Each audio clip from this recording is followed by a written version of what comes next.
Байгаль орчин аялал жуулчлалын яам үзүүлж байна.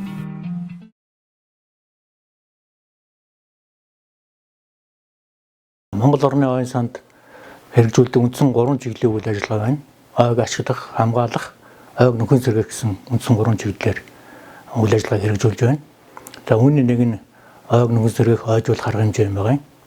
Монгол улсанд 1970 оноос хойш ойжуулалт нөхөн сэргээх арга хэмжээг хэрэгжүүлж эхэлсэн байдаг. Өнөөдрийн байдлаар Монгол улсын хэмжээнд 300 гаруй мэргэжлийн аж ахуй нэгж байгууллагууд ойг нөхөн сэргээх, ойжуулах, тарьцуулах, цуулах, сургуулах энэ ажлыг хийж үүсгэж байна. Нийтдээ нэг 800 гаруй мод үржүүлгийн талбайтай 250 гаруй мод үржүүлгийн газар ажиллаж жилдээ нэг 25-аас 30 сая тарьцуулагч сургуулж байна. За ерөнхийдөө Монгол улсын засгийн газар, за Монгол улсын урт хугацааны хөгжлийн бодлого, алсын хараа зэрэгт ойгоор бүгдсэн талбайг 8.6 түргэх ийм зорилт төвшүүдэд ажиллаж байгаа. За энэний хүрээнд бол энэ ойжуулалт нөхөн сэргээх арга хэмжээг бол нэлээд өргөн хүрээнд зохион байгуулах ийм ажил зорилт болгоод ажиллаж байна.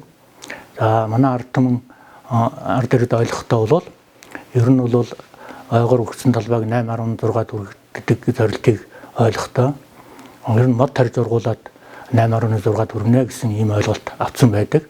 Энэ нь бол энэ дээр миний хэлсэн ер нь ойг зөв зөвхөстэй хамгаалах, зөв зөвхөстэй ашиглах, ажиллагаа цэвэрлэгээ хийх энэ бүх үйл ажиллагааг хэрэгжүүлсэний үр дүнд ойгоор өгсөн талбайг 8.6-д хүргэх ийм зорилтод хүрэх юм а гэж ойлгож болно.